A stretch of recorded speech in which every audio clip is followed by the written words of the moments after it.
Hello guys. तो आज हम डिस्कस करेंगे जो फर्स्ट ईयर बायोलॉजी के की पॉइंट्स और उसके अंदर जो हमारा यूनिट नंबर 3 है एंजाइम्स, उसको हम डिस्कस करेंगे। ठीक है। तो हम स्टार्ट करते हैं वीडियो को। की पॉइंट्स में देखें तो बायोकैटलिस्ट आर कॉल्ड एंजाइम्स। अच्छा, सबसे पहले एक टर्म है कैटलिस्ट। कैटलिस्ट क्या होता है?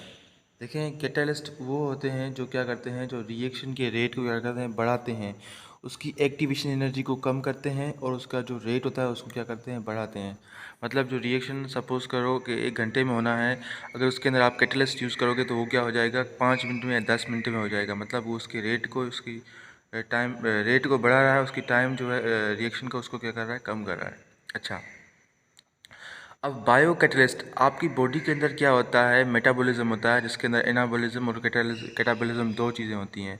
एनाबॉलिज्म का मतलब होता है कि जो आपकी बॉडी के अंदर जो कंपाउंड्स का बनना होता है, जैसे कि प्रोटीन की फॉर्मेशन होना, कार्बोहाइड्रेट की फॉर्मेशन होना, लिपिड्स का बनना, ये कहलाता है एनाबॉलिज्म। और इनका टूटना क्या कहलाता है, मोनोमर्स के अंदर कैटाबॉलिज्म कहलाता है। ठीक है। तो उन सारे रिएक्शंस को जो कैटालाइज कर देता है, उनको जो फास्ट करती है आपकी बॉडी, वो किसके थ्रू करती है, एंजाइम्स के थ्रू। मतलब ये वही सब्सटेंस है एंजाइम्स, जो क्या करता है आपकी बॉडी को के जो रिएक्शंस होते हैं केमिकल, उसको फास्ट करते हैं। ठीक है।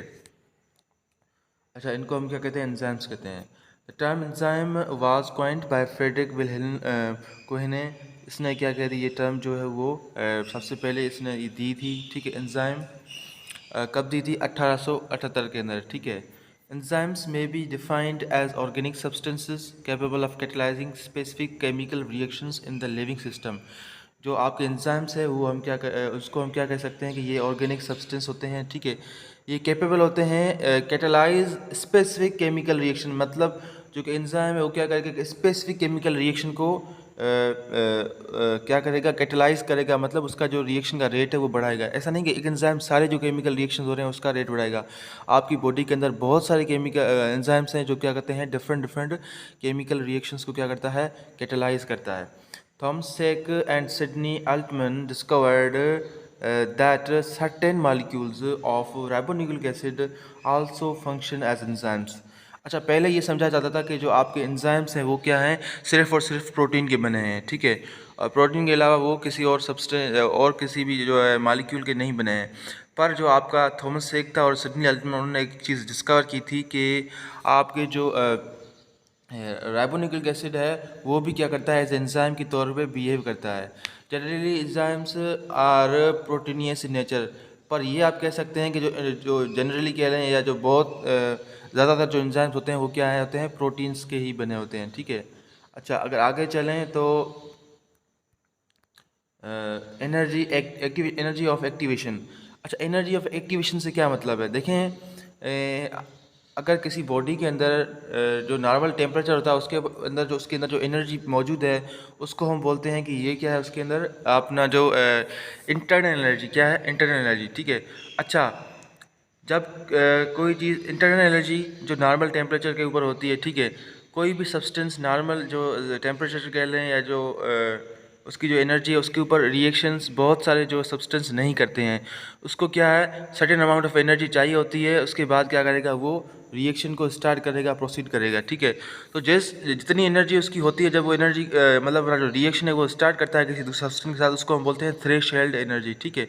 अच्छा, अब जो थ्रेशोल्ड एनर्जी का और जो आपके इंटरनल एनर्जी का जो डिफरेंस होता है वो क्या कहलाता है, आपका एक्टिवेशन एनर्जी आती है। मतलब अमाउंट ऑफ एनर्जी जो रिक्वायर्ड होती है किसी भी केमिकल रिएक्शन को स्टार्ट करने के लिए, उसको हम बोलते हैं activation energy. Enzyme lowers down the activation energy of reaction. क्या करता है एंजाइम, किसी भी सब्सटेंस या किसी भी केमिकल रिएक्शन को क्या करता है, कैटलाइज करता है by lowering its activation energy. उसकी एक्टिवेशन एनर्जी को कम करता है। ठीक है। The enzymes which act within the cell are referred as intracellular enzymes. मतलब ऐसे एंजाइम्स जो सेल के अंदर जो काम करते हैं, सेल के अंदर जो केमिकल रिएक्शन है उसको कैटलाइज करते हैं, तो उसको हम बोलते हैं इंट्रासेलुलर एंजाइम्स। ठीक है। अच्छा, और एंडो एंजाइम्स, या उसको हम एंडो एंजाइम्स भी बोल सकते हैं।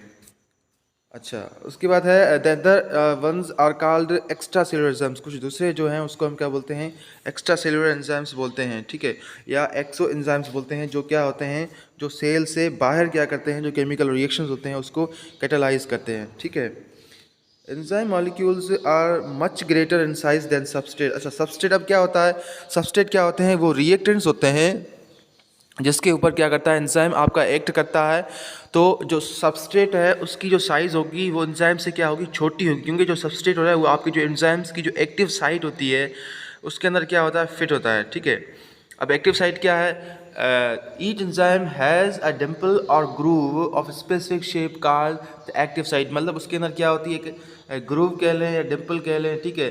तो वो क्या कह लेते, वो क्या होता है? उसकी एक्टिव साइट होती है, ठीक है, जिसके अंदर क्या होता है आपका जो सबस्ट्रेट है वो फिट होता है। ठीक है, मतलब एक ग्रूव की तरह, ग्रूव में ना गड़े की तरह होता है, उसमें क्या होता है आपका जो सबस्ट्रेट होते हैं वो उसके अंदर फिट होते हैं। Fisher 1898 proposed a key lock theory which was later improved by Paul Felder and D.D. Woods। जो फिशर था उसने क्या किया था?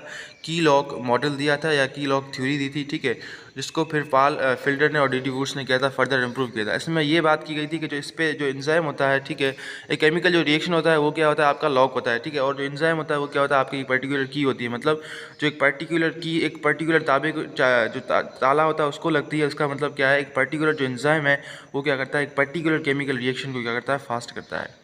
कोस्टलैंड प्रपोज्ड इंड्यूस्ड फिट मॉडल। जो आपको कोस्टलैंड साइंस था उसने इंड्यूस्ड फिट मॉडल दिया था 1959 के अंदर। अगर आगे चलें तो एंजाइम्स की अगर टाइप को देखें, ठीक है, तो एंजाइम्स की टाइप कौन कौन सी है? If an enzyme consist only of protein. अगर कोई एंजाइम सिर्फ और सिर्फ प्रोटीन का बना हुआ है, it is called simple enzyme. उसको हम क्या बोलेंगे? सिंपल एंजाइम बोलेंगे। And if it contains another protein is called conjugated enzyme. अगर उसके अंदर कोई और भी प्रोटीन वगैरह मौजूद है तो उसको हम क्या बोलेंगे? कॉन्जुगेटेड एंजाइम बोलेंगे। Conjugated enzyme showing complete activity can be called holo enzyme. अच्छा, आपका जो कॉन्जुगेटेड एंजाइम मतलब जो प्रोटीन सिर्फ और सिर्फ प्रोटीन का नहीं बना हुआ, उसके अंदर कुछ नॉन प्रोटीन पार्ट भी है, अगर वो कंप्लीट जो है आपकी एंजाइमेटिक एक्टिविटी शो करता है तो अब उसको हम बोलते हैं होलो एंजाइम। ठीक है, इट कंटेन्स टू पार्ट्स। इसके दो पार्ट्स होते हैं, ठीक है। एक पार्ट होता है आपका प्रोटीन पार्ट, ठीक है, जिसको हम बोलते हैं apo enzymes, and non protein part होता है जिसको हम बोलते हैं प्रोस्थेटिक ग्रुप। ठीक है, अच्छा अच्छा, अब the holo enzyme in which prostatic group is in inorganic ion या कोफैक्टर। अच्छा, असल में जिसके अंदर क्या है कि अगर एक जो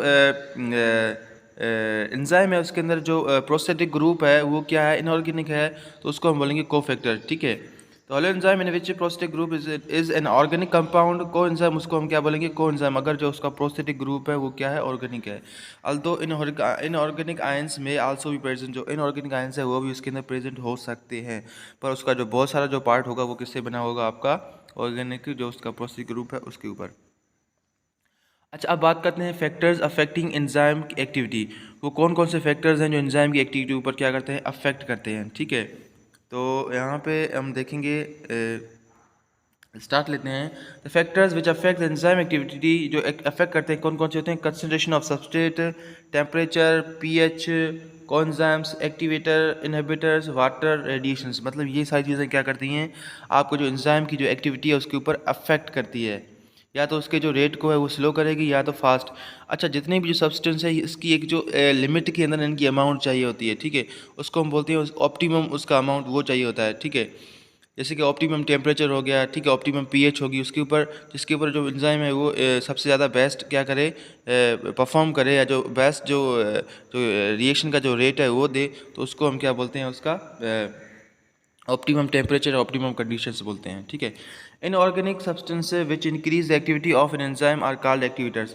जो आपकी इनऑर्गेनिक सब्सटेंस जो क्या करें? आपकी जो एंजाइम की एक्टिविटी को क्या करें? बढ़ाएं। ये देखें, ये एंजाइम का पार्ट नहीं है, पर ये क्या है? दूसरे जो इनऑर्गेनिक सब्सटेंस है वो क्या करते हैं? आपकी एंजाइम की एक्टिविटी को जब वो रेट को बढ़ा रहे होते हैं तो उसको हम क्या बोलते हैं? कि ये आपके क्या हैं? एक्टिवेटर्स हैं। Substance which decrease the activity of enzyme are called inhibitors. जो आपकी एंजाइम की एक्टिविटी को क्या करे? डिक्रीज करे, जो रिएक्शन के रेट को क्या करे? कम करे, तो उसको हम क्या बोलेंगे? इनहिबिटर्स बोलेंगे। Inhibitors are of two types. दो तरह के होते हैं, एक होता है कॉम्पिटिटिव एंड एक होता है नॉन कॉम्पिटिटिव। अच्छा, कॉम्पिटिटिव इनहिबिटर हम उसको बोलते हैं जो एंजाइम की जो एक्टिव साइट होती है, अगर उसके अंदर जो आपका इनहिबिटर फिट हो जाए, ठीक है, तो उसको हम बोलेंगे कि ये क्या आपका कॉम्पिटिटिव इनहिबिटर है। अगर जो एंजाइम की जो कॉम्पिटिटिव साइट, जो एंजाइम की जो अपना एक्टिव साइट है उसके अलावा उसकी जो अपोजिट साइट होती है एलोस्टोरिक साइट, अगर उसके साथ कोई जो इनहिबिटर है वो अटैच हो जाता है, ठीक है। तो इससे क्या होती है, जो एक्टिव साइट होती है एंजाइम की, उसकी जो शेप है वो चेंज हो जाती है। उसकी वजह से आपका जो है वो रिएक्शन नहीं हो पाता है, जो सबस्ट्रेट है उसके अंदर फिट नहीं हो पाता, तो उसको हम क्या बोलते हैं कि ये क्या है आपका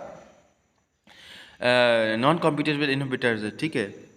अच्छा, the competitive inhibitor resembles the normal substrate and molecules and compete with admission to exercise. मतलब जो कॉम्पिटिटिव इनहिबिटर्स होते हैं उनकी जो कहलें साइज़ कहलें या जो शेप कहलें वो क्या होती है, सबस्ट्रेट जैसी होती है। इसके वजह से क्या होता है कि जो आपकी एक्टिव साइट्स होती हैं वो उनको अंदर आने की इजाज़त दे देती हैं।